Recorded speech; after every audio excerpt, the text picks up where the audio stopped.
बिस्मिल्लाहिर्रहमानिर्रहीम। गाइटन का chapter number 23 part number 2 हम स्टार्ट करते हैं। अच्छा, अब हमारे पास आती हैं जी हार्ट मर्मर्स।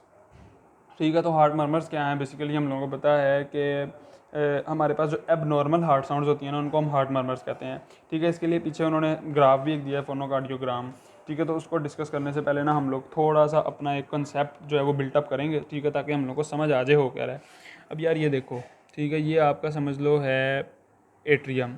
ठीक है, और ये है आपका वेंट्रिकल। ठीक है, और ये इसके साथ समझ लो लगा हुआ है एओर्टा। ठीक है, अब ये आपका है जी एओर्टिक वाल्व। ठीक हो गया। तो क्या होगा जब ये एओर्टिक वाल्व स्टीनोस हुआ होगा, तो आपका ख्याल है कब आवाज़ आनी चाहिए? जब ये कॉन्ट्रैक्ट करेगा, जब फोर्स करेगा ब्लड को, तो तब ये आवाज़ आएगी ना। इसका मतलब क्या हुआ? इसका मतलब हुआ कि एओर्टिक स्टीनोसिस का जो साउंड है वो हमें कब मिलेगा? वो हमें मिलेगा डायस्टली के दौरान। ठीक है, इसी तरह हम लोगों ने कहा कि आपके पास आता है इसकी रीगर्जिटेशन। तो जाहिर सी बात है, जब ये वेंट्रिकल ने रिलैक्स किया, ब्लड को इधर पंप कर दिया जितना इसने करना था, अब वेंट्रिकल ने क्या करना है जी? समझ लो रिलैक्स करना है। ठीक है, अब जब ये वेंट्रिकल रिलैक्स करेगा तो क्या होगा कि यहाँ से ब्लड कुछ रीगर्जिटेट होकर इधर वापस आ जाएगा और हमें एबनॉर्मल साउंड प्रोड्यूस होगी, जिसको हम लोग कहते हैं एओर्टिक रीगर्जिटेशन। ठीक है, और एओर्टिक रीगर्जिटेशन का साउंड किसके दरमियान आ रहा है? डायस्टली के दौरान। सॉरी, ये सिस्टली के दौरान आएगा साउंड। ठीक है, कॉन्ट्रैक्शन, सॉरी, सिस्टली। ठीक है, और ये हमारे पास जो साउंड था वो किसके दरमियान आ गया? डायस्टली के दरमियान। ठीक हो गया। इसी तरह जो अगली चीज़ है वो हमारे पास आता है माइट्रल एरिया से रिलेटेड। ठीक है, अब ये देखो, ये आपका है माइट्रल वॉल। ठीक है, अब क्या होगा? अब जब ये वेंट्रिकल कॉन्ट्रैक्ट करेगा तो क्या होगा कि ब्लड इसके अंदर, अगर ये रीगर्जिटेटेड वॉल्व है तो ब्लड इसके अंदर वापस चला जाएगा ना। इसका मतलब है माइट्रल रीगर्जिटेशन का साउंड हमें कब प्रोड्यूस होगा? माइट्रल रीगर्जिटेशन का साउंड प्रोड्यूस होगा जब माइट्रल ये हमारे पास होगी सिस्टली, कॉन्ट्रैक्शन। ठीक है, और जब यहाँ पे डायस्टली होगी, रिलैक्सेशन होगी, तो ब्लड इधर आ जाएगा। ठीक है, इसका मतलब क्या हुआ कि जो माइट्रल स्टीनोसिस का साउंड है वो हमारे पास वेंट्रिकुलर डायस्टली के दौरान प्रोड्यूस होगा। ठीक है, तो बेसिकली हम लोग यहाँ से ये भी देख सकते हैं कि माइट्रल और एओर्टिक जो है वो एक दूसरे से बिल्कुल ऑपोजिट है। यानी कि जब एओर्टा स्टीनोस हुआ होगा तब हमें सिस्टली के दौरान ये साउंड सुनाई देगी, लेकिन जब माइट्रल स्टीनोसिस हुआ होगा तो वो साउंड हमें डायस्टली के दौरान सुनाई देगी। ठीक है, इसको हम लोग ना सबसे पहले इस फिगर से इंटरप्रेट करते हैं। ठीक है, तो इस फिगर में उसने क्या बताया हमें? इस फिगर में उसने कहा कि भाई ये देखो, ठीक है, ये आपके पास था normal heart sound, first second और जो भी था। अब देखो एओर्टिक स्टीनोसिस हुआ है, तो हम लोगों ने क्या डिस्कस किया था कि एओर्टिक स्टीनोसिस की साउंड सिस्टली के दरमियान आएगी। ठीक है, तो जब वेंट्रिकल ने कॉन्ट्रैक्ट किया सिस्टली के दौरान इसकी साउंड आ गई। इसी तरह माइट्रल स्टीनोसिस की साउंड हम लोगों ने कहा था डायस्टली के दरमियान आएगी। ठीक है, ये भी गुड हो गया। इस तरह हम लोगों ने कहा था एओर्टिक रीगर्जिटेशन की साउंड हमारे पास कब आएगी? सिस्टली डायस्टली के दरमियान। और माइट्रल रिगर्जिटेशन की आवाज़ कब आएगी हमारे पास? सिस्टली के दरमियान। ठीक है, तो ये हमारे पास वो सिंपल सा कंपैरिजन था जो हम लोगों ने डिस्कस किया। और ये जो हमारे पास पैराग्राफ हैं ये बेसिकली वही बताना चाह रहा है कि एओर्टिक स्टेनोसिस का मरमर आपको सिस्टली के दौरान सुनाई देगा, और इसमें क्या होगा कि नोजल इफेक्ट प्रोड्यूस हो रहा है एक तरह से। और ये जो इसमें आपको ना एक थ्रिल थ्रिल प्रोड्यूस होता है। ठीक है, अब थ्रिल क्या है? वाइब्रेटिंग सेंसेशन है जो हमारी स्किन के ऊपर स्प्रेड होती है और इंडिकेट करती है एक लाउड हार्ट के मरमर को। इसको हम थ्रिल कहते हैं। ये शॉर्ट क्वेश्चन आ जाता है कि व्हाट इज़ थ्रिल। ठीक है, उसके बाद आता है एओर्टिक रिगर्जिटेशन का डायस्टोलिक मरमर है। ठीक है, इसमें हम लोगों को डिस्कस किया क्यों डायस्टोलिक के दरमियान होता है, इससे हमें एक ब्लोइंग साउंड प्रोड्यूस होगी। और उसके बाद आता है जी सिस्टोलिक मरमर था। ठीक है, माइट्रल रीगर्जिटेशन का वो भी हम लोगों ने डिस्कस कर लिया कि माइट्रल की रीगर्जिटेशन से कैसे प्रोड्यूस होगा। और अब आपके पास आता है जी diastolic murmur of the mitral stenosis. और माइट्रल स्टीनोसिस में भी हम लोगों ने डिस्कस किया कि बेसिकली साउंड कब प्रोड्यूस हो रही होती है? डायस्टली के दौरान। और ये वो कहता है कि ये बस वैसे हल्की हल्की आप बातें हैं कि जिस तरह वो कहता है person with severe mitral stenosis no sound may be heard during the first third of the diastole. ठीक है, तो साउंड बेसिकली वो कहता है कि जो माइट्रल स्टीनोसिस की है वो बेसिकली प्रोड्यूस होती है बिल्कुल एंड पे, डायस्टली के बिल्कुल एंड पे ये साउंड प्रोड्यूस होती है। अब आगे आते हैं फोनोकार्डियोग्राम्स। तो फोनोकार्डियोग्राम में हम लोगों ने देखा कि जो एओर्टिक स्टीनोसिस है उसकी साउंड लाउडेस्ट होती है, और जो माइट्रल स्टीनोसिस है उसकी साउंड जो है वो मिनिमम होती है। हाँ, अच्छा, तो अब हम लोग डिस्कस करेंगे circulatory dynamics in case of the valvular heart disease हो गई। तो उससे हमारी सर्कुलेटरी डायनामिक्स कैसे इफेक्ट होंगी। तो पहले हम लोग डिस्कस करेंगे कि अगर एओर्टिक स्टिनोसिस हुआ है, एओर्टिक रीगर्जिटेशन हुई है, तो ये कैसे इफेक्ट करेंगे, फिर हम माइट्रल का देख लेंगे।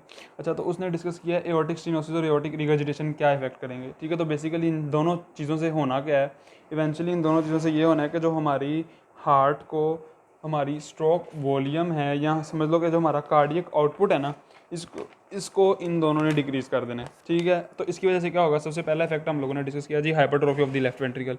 अब ये जो हाइपरट्रॉफी होती है, होनी तो दोनों केसेस में, लेकिन ये हाइपरट्रॉफी थोड़ी सी डिफरेंट होती है। हम देखते हैं कि जो आपका रीगर्जिटेशन है ना, अब देखो बेसिकली रीगर्जिटेज है, ठीक है, ये आपका है वॉल्व है।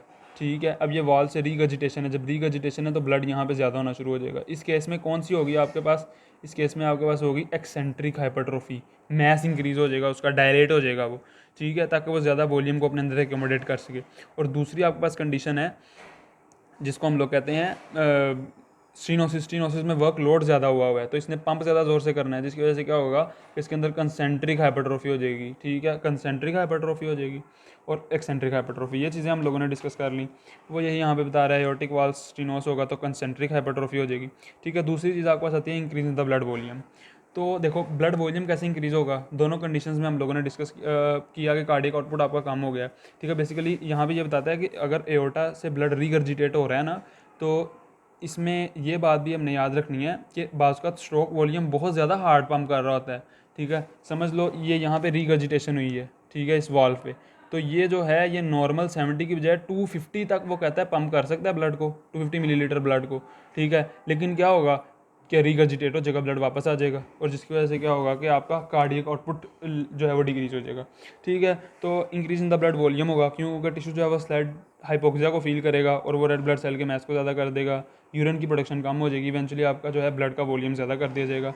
ठीक है, उसके बाद आता है जी inadequate coronary blood flow is also can also be caused by aortic lesions. वजह देखो, ये जो है हमारे पास है जी लेफ़्ट वेंट्रिकल है।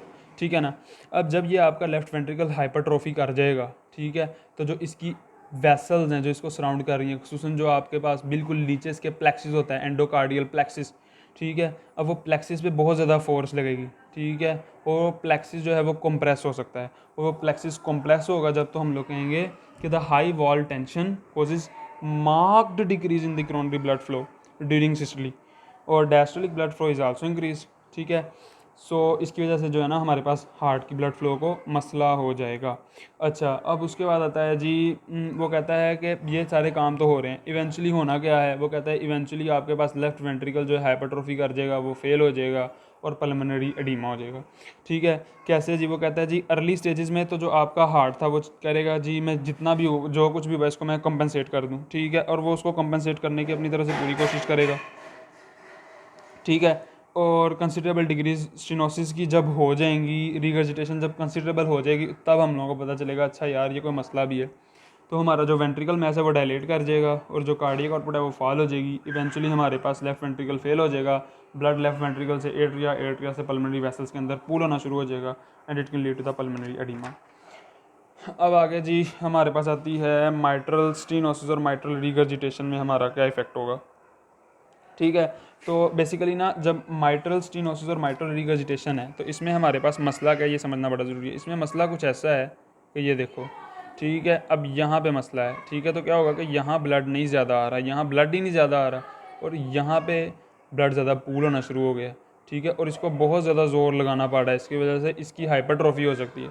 ठीक हो गया, तो हम लोग ये चीज़ें यहाँ पर डिस्कस करेंगे। सबसे पहले वो कहता है जी पल्मोनरी एडीमा हो सकता है माइट्रल वाल्व के डिजीज़ में। कैसे होगा, हम लोगों को पता है कि ये देखो, ये इसमें कहाँ, इसमें ब्लड आ रहा है लेफ़्ट वेंट्रिकल में, कहाँ से ब्लड आता है, लेफ़्ट एट्रियम में, सॉरी लेफ़्ट एट्रियम में ब्लड आता है पल्मोनरी वेन्स के ज़रिए से। ठीक है, तो अगर यहाँ पे ब्लड की सप्लाई बहुत ज़्यादा है ब्लड, तो ब्लड यहाँ से वापस जाना शुरू हो जाएगा, वापस जाएगा पल्मोनरी वेन्स के अंदर, पल्मोनरी वेन्स में जाके कैपिलरी प्रेशर को इंक्रीज़ करेगा, और जब पल्मोनरी कैपिलरी प्रेशर इंक्रीज़ होगा तो it can lead to pulmonary oedema. ठीक है, इस तरह वो कहता है जी लेफ़्ट एट्रियम इनलार्ज हो जाएगा, और लेफ्ट एट्रियम जब इनलार्ज हो जाएगा तो हम लोगों ने डिस्कस किया सर्कस रिदम्स, पता ही है सारों को सर्कस रिदम्स कैसे जनरेट होते हैं। साइज़ बड़ा हो गया लेफ्ट एट्रियम का, अब उसके अंदर सर्कस रिदम के चांसेस हैं, अब उसके अंदर फिब्रिलेशन के चांसेस हैं। तो ये कुछ इफेक्ट्स हो गए। और अब आता है जी कॉम्पेंसेशन क्या होगी। कॉम्पेंसेशन क्या होगी कि भाई आपके पास जो है वो कार्डिक आउटपुट को इंक्रीज़ करने की कोशिश की जाएगी, जिसके लिए आप क्या करोगे, डिमिनिशिएशन करोगे वाटर की और सॉल्ट्स की, ठीक है, जिससे इवेंचुअली क्या होना है कि आपको पल्मोनरी एडिमा ही हो जाएगा, ठीक है। जब आपका कैपिलरी प्रेशर वगैरह इंक्रीज़ होगा तो पल्मोनरी एडिमा हो जाएगा इसकी वजह से। अब आगे हमारे पास क्या आ जाएगा जी, एक्सरसाइज। अगर आपके वाल्वुलर लेजन है कोई, तो एक्सरसाइज के दौरान आपको क्या इफेक्ट प्रोड्यूस होंगे, ठीक है। तो हम लोगों ने कहा कि भाई देखो एक्सरसाइज के दौरान भी इफेक्ट्स तो प्रोड्यूस होंगे ना, ठीक है। ये इफेक्ट्स क्या होंगे कि जो हमारे पास सिम्टम्स थे ना वो अपीयर होना शुरू हो जाएंगे, वाइट समझ लो।